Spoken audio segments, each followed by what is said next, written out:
જૂનાગઢની બીઓબીના લોકરમાંથી 45 લાખના ઘરેણા ગાયબ થતા સનસની મચી ગઈ છે।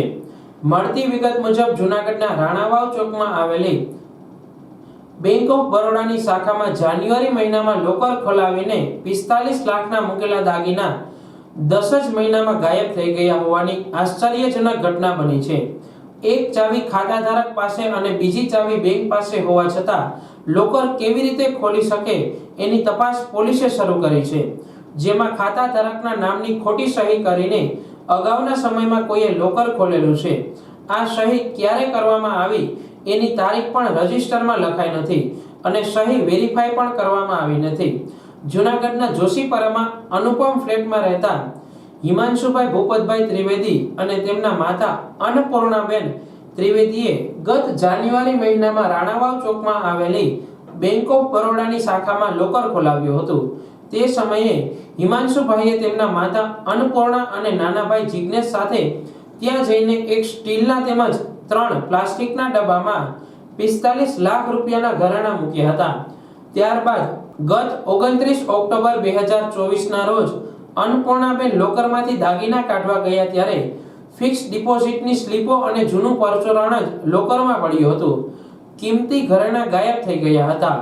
આ અંગે લોકર ઓપરેટ કરતા બેંક અધિકારીને જાણ કરવામાં આવી હતી, પરંતુ ત્યાંથી કોઈ યોગ્ય જવાબ મળ્યો નથી। અન્નપૂર્ણાબેનના લોકર નંબર 1935ના બેંક રજિસ્ટરમાં કુલ 3 એન્ટ્રી નોંધાયેલી છે, જેમાં પ્રથમ એન્ટ્રી 13 જાન્યુઆરી 2024ની છે, જ્યારે પ્રથમ વખત દાગીના મૂકવા માટે ગયા ત્યાં હતા। ત્યાર પછી બીજી એન્ટ્રી કોઈ તારીખ કે વિગત બતાવવામાં આવી નથી। માત્ર અન્નપૂર્ણાબેનના નામની સહી અન્ય કોઈ વ્યક્તિએ કરી હોવાનું સ્પષ્ટ દેખાઈ આવે છે। મારું નામ હિમાંશુ ભૂપતભાઈ ત્રિવેદી। અમે 31/1/2024ના bank of Baroda MG road બ્રાન્ચમાં લોકર ખોલાવેલું, જેની અંદર અમારા પરિવારના તમામ જર ઝવેરાત અંદર રાખેલા હતા। 31/1/2024 પછી એવી કોઈ જરૂરિયાત ન હોવાથી બીજી વખત લોકર ઓપરેટ કરેલું નહોતું। આ દિવાળીના તહેવાર ઉપર મારી ભાણેજને આવેલા, તો ભાણેજને દાગીના માટે મારી મમ્મી અને દીકરી એ બંને લોકર ઓપરેટ કરવા ગયા 29/10/2024ના રોજ। તો લોકર ખોલીને ચેક કર્યું તો લોકરની અંદરથી તમામ જર ઝવેરાત બધા ખાલી હતા।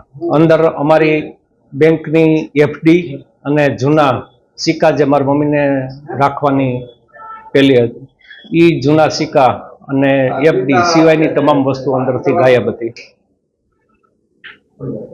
એટલે તરત મારા મમ્મીએ એકદમ શોક લાગ્યો અને એણે તરત મારા ફોન કર્યો કે આવી રીતે બેટા બન્યું છે। એટલે મને એમ થયું કે નામાં એવું ન હોય, કંઈક શાંતિથી ચેક કર। અને ના મને કે બેટા એવી જ રીતે આ બનાવ બન્યો છે, હું અત્યારે લોકરે ઊભી છું, લોકરની અંદરથી તમામ વસ્તુઓ ગાયબ છે। એટલે મેં તરત અમે બંને ભાઈઓ સાથે વર્ષોથી સાથે જ કામ કરીએ છીએ, એટલે મારા નાના ભાઈને કીધું એટલે ભાઈ તરત બેંકે ગયો અને જાત ખરાઈ કરી। જાત ખરાઈમાં એ માલુમ પડ્યું જે મારી મમ્મીએ કીધી હતી હકીકત એ પ્રમાણે લોકરની અંદર એફડી અને જૂના ચલણી સિક્કા સિવાયની તમામ વસ્તુઓ ગાયબ હતી। એટલે એ બાબતે તરત બેંક અધિકારીને પૃચ્છા કરી તો બેંક અધિકારી ત્યારથી જ નિગ્લેક્ટ કરતા હતા કે ના એ તમે અંદર મૂક્યું હતું એની અમને શું ઓલું હતું ના અમને તેમને બધી વાતો। એટલે પછી ભાઈએ બેંકનું રજિસ્ટર જોયું તો બેંકના રજિસ્ટરની અંદર 31/1/2024ના રોજ બેંકમાં લોકર ખોલાવેલું। ત્યારબાદ સીધા 29/10/2024 અમે લોકર ઓપરેટ કરવા ગયા હતા। એ વચ્ચે અમારા ઘરના કે અમારા પરિવારના કોઈ પણ સભ્યો બેંકના લોકર મારું લોકર છે એ ઓપરેટ કરવા ગયેલ નથી। તો એની વચ્ચે એક એન્ટ્રી જોવા મળી, એટલે એ એન્ટ્રી બાબતે બેંકના અધિકારીને એણે પૂછ્યું કે ભાઈ આ એન્ટ્રી કોની છે? એટલે એ લોકોએ ત્યારે કંઈ સંતોષકારક જવાબ આપ્યો નહીં બેંકના અધિકારીઓએ કોઈ પણ। અને તરત ભાઈએ બીજું પૂછ્યું આની પછી તમે નેક્સ્ટ તમારું સ્ટેપ શું હોય? કે આની ઉપરથી અમે કોમ્પ્યુટરમાં એન્ટ્રી નાખીએ, અમારા જે કોમ્પ્યુટરનો કંપનીનો બેંકનો સોફ્ટવેર છે એમાં। એટલે તરત એની અંદર ચેક કર્યું તો 31/1/2024 પછીથી 29/10/2024ની જે એન્ટ્રી હતી, વચ્ચેની જે એન્ટ્રી ફેક એન્ટ્રી એની અંદર હતી એ એમાં ક્યાંય હતી નહીં। આની ઉપરથી તરત શંકા ગઈ કે આનો બેંકનો કોઈ કર્મચારીની મિલીભગતથી અમારી યારે આવડું મોટી બેંકે લૂંટ કરી છે. આ છેતરપિંડી નથી, આ લૂંટનો કિસ્સો છે. બેંકે વિશ્વાસઘાત કર્યો છે અને બેંકની ઉપર હું આ તપાસ માટે કાર્યવાહી થાય એવી માંગ કરું. કેટલો મુદ્દામાલ હશે? અત્યારની બજાર કિંમત પ્રમાણે જોઈએ તો 45 થી 50 લાખ રૂપિયા જેવો મુદ્દામાલ હતો. અને કોની પર શંકા છે? બેંકના કર્મચારીઓની મિલીભગત સિવાય બેંકની અંદર આપણે સહીની અંદર એક પણ સહી ઉભરાણી હોય તોય બેંક રિજેક્ટ કરે છે, તો આવડી મોટી ઘટના બને કેમ? બેંકની અંદર બીજા કોઈને એની સામે એની આગળ જે કોઈ લોકો જાય છે એના ફોટો હોય છે, એની સાઇન હોય છે, સાઇન વેરિફિકેશન ન થાય તો બે સોગંદનામા માંગે છે. તો બેંકનું લોકર જેવી આવી સેન્સિટિવ વસ્તુની અંદર પણ એ લોકો આટલા બધા પેલા કેમ રહ્યા છે? એટલે આની અંદર બેંકના કોઈના કોઈ કર્મચારીઓનો જ સંડોવણી છે. બેંક તરફથી તમને કેવો રિસ્પોન્સ? બેંક તરફથી રિસ્પોન્ડ બિલકુલ નેગેટિવ રિસ્પોન્ડ રહ્યો છે. એ લોકો સામા અમારી ઉપર બ્લેમ કરે છે કે તમારા ઘરના જ કોઈ લોકો આવી અને લોકર ઓપરેટ કરી ગયા. એટલે મેં એને સાહેબને એમ કીધું, મેં કીધું સાહેબ આ રહ્યો મારી ચાવી, તમે જાઓ ઓપરેટ કરી લ્યો. કરશો? એ શક્ય નથી, કારણ કે એની અંદર સહી અને ફોટો બે વેરીફાઈ થાય પછી જ લોકર ઓપરેટ થાય. એટલું જ નહીં, આ સહી વેરીફાઈ પણ કરવામાં આવી નથી.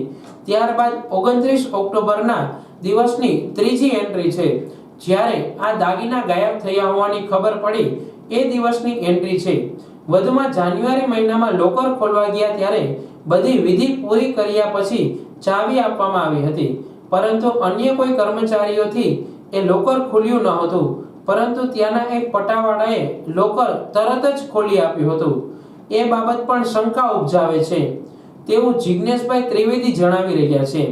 જોકે ડીવાયએસપીએ સીસીટીવી કબજે લઈ તપાસ હાથ ધરી છે. ફરિયાદ થતા પોલીસે જરૂરી કાર્યવાહી શરૂ કરી દીધી છે. વિશેષ તપાસ પોલીસ ચલાવી રહી છે, પરંતુ આજે બેંકોના લોકર પણ ઘરેણા સલામત નથી તેવું શહેરમાં ચર્ચાઈ રહ્યું છે. જૂનાગઢના બી ડિવિઝન પોલીસ સ્ટેશન વિસ્તારમાં આવેલા રાણાવાવ ચોકમાં આવેલી બેંક ઓફ બરોડામાં જે ફરિયાદી છે હિમાંશુભાઈ ત્રિવેદી, ફરિયાદી અને તેમની માતા અન્નપૂર્ણાબેનનું સંયુક્ત લોકર આવેલું, જેમાં તેમણે પોતાના સોના ચાંદીના જે આભૂષણો છે તે રાખેલા હતા. છેલ્લે જ્યારે 31 જાન્યુઆરી 2024માં આ લોકર ઓપરેટ થયેલું, ત્યારબાદ ગઈ ધનતેરસના દિવસે આ ફરિયાદી અને તેમની માતા છે એ આ દાગીના લેવા ગયેલા, તો તેમને લોકર છે એ ખાલી મળેલું.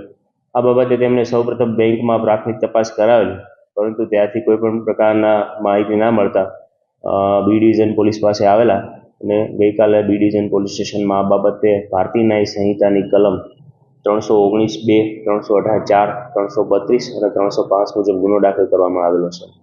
જેમાં ફરિયાદી અને ફરિયાદીની માતાનું જે સંયુક્ત નામે લોકર આવેલું છે તેને બેંકના કર્મચારી સાથે મળી તેમને વિશ્વાસમાં લઈ ખોટી ઓળખ આપી અને ગેરકાયદેસર રીતે આ લોકર ઓપરેટ કરેલા બાબતે જે ફરિયાદ આપેલી છે તે બાબતનો ગુનો દાખલ કરેલો છે. હાલ આ ગુનાના કામે બેંકમાંથી સીસીટીવી કેમેરા કબજે કરવામાં આવેલા છે અને તે જોવાની તજવીજ શરૂ છે.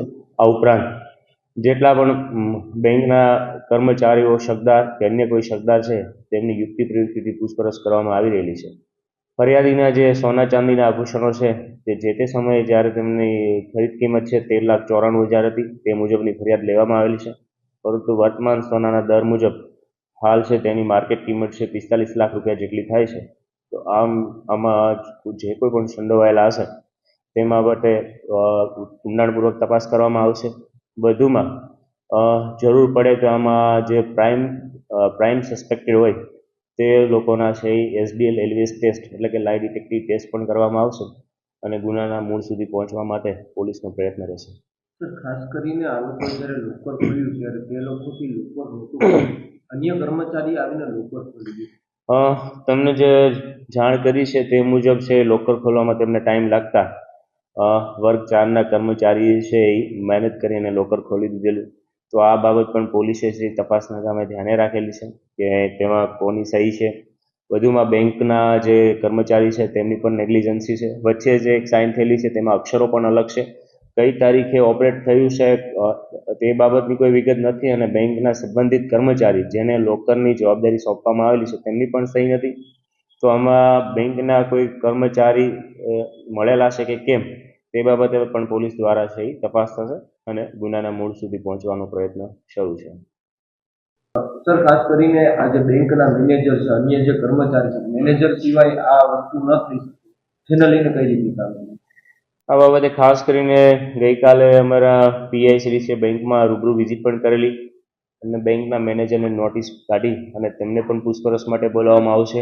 જ્યારે આ લોકર જેવા કિંમતી જે સામગ્રી છે તેમાં મેનેજરની સીધી જવાબદારી આવતી હોય છે, તો તેમનો આમાં શું રોલ હતો, તેમને આ લોકરની ચાવીઓ કોઈને આપેલી, અન્ય કોઈ કસ્ટોડિયન આ બાબતે છે, ખરેખર કોણ જવાબદાર છે, કોના ઉપર શંકા છે, તેમને એ આધારે છે જે વૈજ્ઞાનિક પદ્ધતિથી અને પોલીસની જે ટેકનિક છે તે યુક્તિ પ્રયુક્તિથી આ બાબતે ઊંડાણપૂર્વક તપાસ કરવામાં આવશે અને જરૂર પડે બેંકના જેટલા પણ કર્મચારી હોય, જે પણ પ્રાઇમ શકદાર હોય તે તમામની પૂછપરછ આ બાબતે કરવામાં આવશે.